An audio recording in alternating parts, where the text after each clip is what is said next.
இந்திய போர் அதில் வந்து வந்த பிரிட்டிஷ் படைகள், ஜப்பானிய படைகள் வந்து அவங்கள பிடிச்சு வச்சிருந்தது. அந்த ஆட்களை எடுத்து தான் இவர் வந்து ஒரு அழகான படையை நிர்மாணித்து கொடுத்துருக்காரு நமக்கு. ஆசாத் ஹிந்த் ஃபௌஜ், அதோட ஐஎன்ஏ அது அப்படின்னு இங்கிலீஷில் சொல்கிறோம். அது வந்து இன்னைக்கு தேதினா அக்டோபர் 21 அன்னைக்கு 1943 சிங்கப்பூரில் நிறுவப்பட்டது. அனௌன்ஸ் பண்ணுறாரு நேதாஜி.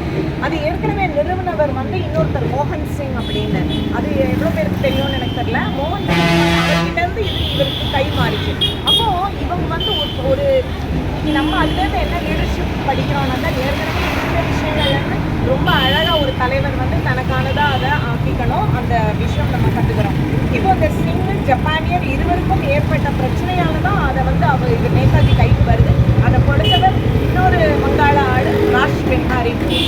இப்போ பிரிட்டிஷ் ஆட்சியில் பாரதத்தோட விடுதலைக்காக வேண்டி இந்த ஐஎன்ஏ வந்து ரொம்ப பாடுபட்டுச்சு அப்படின்னு நம்ம சொல்லலாம். சுபாஷ் சந்திர போஸ் வந்து அந்த அரசு நிறுவனர்ல அதுக்கு தலைவராக அவர் இருந்தார். ஹெட் ஆஃப் த ஸ்டேட் அவர் இருந்திருக்காரு. அதற்கான கரன்சி கொண்டு வந்திருக்கிறாங்க. அதற்கான கோர்ட் இருந்திருக்கு. அதுக்கப்புறம் இருந்திருக்கு.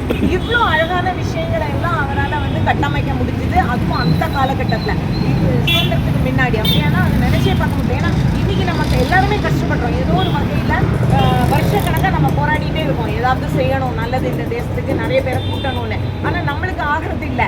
ஆனால் அவருக்கு அது கைக்கூடி வந்திருக்குன்னா அதனால தான் அவர் மாபெரும் தலைவராக இருக்காரு. 1943 ஜப்பான் ஆக்குபை பண்ண அந்த அந்தமான நிக்கோபார் தீவுகளோட நாமினல் அத்தாரிட்டியை ஜப்பான் வந்து இந்த ப்ரொவிஷனல் அரசுக்கு கொடுத்திருந்தது. அது மட்டும் இல்லை, இந்த ப்ரொவிஷனல் அரசாங்கத்தை வந்து ஜப்பான் வந்து சப்போர்ட் பண்ணவும் செஞ்சிச்சு.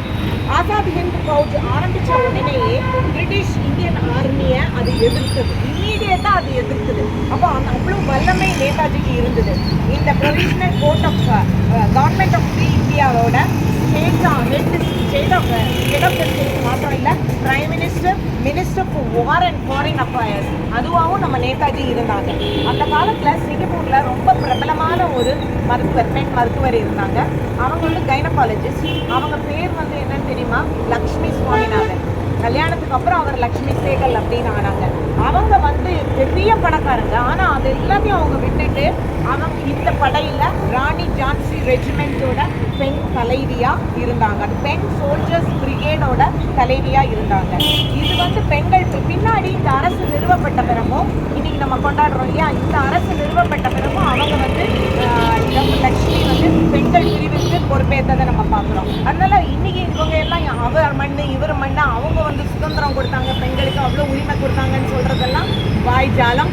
அந்த காலகட்டத்தில் அதை வந்து ஒரு அமைச்சராகவும் அவர் ஆட்சி காட்டியிருக்காரு. பெரிய ஒரு போர் களத்துலேயுமே அவங்களுக்கு ரொம்ப முக்கியத்துவம் கொடுத்து பெண்களுக்கு முக்கியத்துவம் கொடுத்தாரு. நிறைய மந்திரிகள் இருந்தாங்க, செக்ரட்டரிஸ் இருந்தாங்க, அட்வைசர்ஸ் இருந்தாங்க. இவங்க எல்லாருமே இவரால் நியமிக்கப்பட்டவங்க. தினப்படி என்ன நிகழ்ந்ததுன்னு நமக்கு ஒன்றும் ரொம்ப ரெக்கார்ட்ஸ் இல்லை. ஆனாலும் நம்ம வந்து இன்னைக்கு அந்த தேசத்தை அன்னைக்கு தேதிக்கு ஒரு 9 நாடுகள், ஜெர்மனி, ஜப்பான், இட்டலி, குரோஷியா அப்படின்னு சொல்லிட்டு 9 நாடுகள் இந்த அரசாங்கத்தை, இவரோட அரசாங்கத்தை, நேதாஜியோட அரசாங்கத்தை அக்செப்ட் பண்ணிச்சு, அங்கீகரிச்சு. இப்போ அப்பவே நமக்கு தெரியும் சுபாஷ் சந்திர போஸ் வந்து எவ்வளோ பெரிய தலைவர் அப்படின்னு சொல்லிட்டு. இப்போ நம்ம வந்து அந்தமான நிக்கோபார்ல அந்த ஐலண்டை வந்து அவங்க எவ்வளோ அழகாக ஷாகிர் அண்ட் ஸ்வராஜ் அப்படின்னு பேர் வச்சிருக்கிறாங்க. அதுவே ரொம்ப நல்லா இருக்கு. அவர்கிட்ட நம்ம இன்னைக்கு நினைவுபடுத்த வேண்டியது அவரோட ஒரு வார்த்தை என்னன்னா, give me blood and I should give you freedom அப்படின்னு. உறுதியை கொடுங்க. ஏன்னா இந்த விஷயம் ஏன் நம்ம இன்னைக்கு சொல்ல வேண்டியது இருக்கு அப்படின்னா, ரத்தமின்றி கத்தியின்றி ரத்தமின்றிலாம் சொல்லிட்டு இருக்கோம். அது நம்ம தகுந்த மாதிரியே இல்லை. இந்த போராட்டத்தில், இந்த சுதந்திர போராட்டத்தில் நிறைய பேர் ரத்தத்தை சிந்தி இருக்கிறாங்க. அவர் கேட்டதும் அதுதான். அதனால அவர் ரொம்ப உண்மையான ஒரு தலைவராக இந்த தேசத்தில் நான் வந்து புரிஞ்சுக்கிறேன். இது வந்து உங்களுக்கு எனக்கு உறுதியை தாருங்கள், உங்களுக்கு சுதந்திரத்தை தருவேன் அப்படின்னு அவர் சொன்னார். நமக்கு அவர் விட்டு சென்ற மிகப்பெரிய ஒரு ஓர்மையான விஷயம் இதுதான். அப்போது நமக்கு எல்லாத்துக்குமே ஒரு பெரிய விஷயங்களுக்கு ஒரு விலை இருக்குது. அந்த விலையை நம்ம கொடுத்தா தான் நம்மளுக்கு அது கிடைக்கும் அப்படிங்கிறதும் நம்ம ரொம்ப புரிஞ்சுக்கணும். இது தாண்டி ஜெய் ஹிந்த்னு சொல்லும்போது ஒரு உணர்ச்சி பூர்வமாக ஒரு இந்தியனை சொல்கிறோம். அதுவும் ஐயா கொடுத்தது தான். அது தவிர டெல்லி சலோ அதுவும் அவரோட பெரிய கோஷங்களில் ஒன்று. இப்போ அப்போ மோடிஜி வந்து கர்த்தவிய பார்த்து கொண்டு வரும்போது அதை திறந்து வைக்கும்போது நேதாஜியோட சிலையை தான் திறந்து வச்சார். வேற யாரோட சிலைக்கும் அந்த முக்கியத்துவம் கொடுக்கல மோடிஜி. அப்போ நம்ம அந்த இம்பார்ட்டன்ஸ் இன்னைக்கு இருக்கிற அரசாங்கமும் அவருக்கு செய்ய வேண்டிய கடமையை ரொம்ப அழகாக செஞ்சுருக்காங்கன்னு சொல்லுவேன். ஆசாத் ஹிந்த் சர்க்காரை ஏற்படுத்தியவர் அவரே. அதை வந்து எப்போ ஏற்படுத்தினார்னா பிளவுபடாத பாரதத்தின் முதல் பிரதமர் அவர் தான் அப்படின்னு நம்ம ராணுவ அமைச்சர் சொல்றாங்க.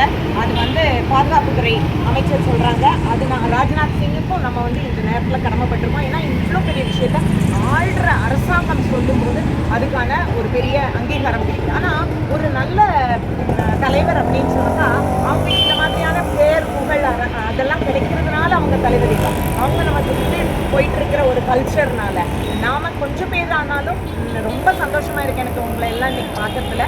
இவ்வளோ பேர் ரொம்ப ஆர்வமா இத்தனை வருஷமா அவருக்கு அஞ்சலி செலுத்தி அவரோட கொள்கைகளை வந்து வெளியில எடுத்து சொல்லிட்டு இருக்கீங்க. நானும் உங்களோட சேர்ந்து இதை செய்யணும்னு நினைக்கிறேன். தேங்க்யூ.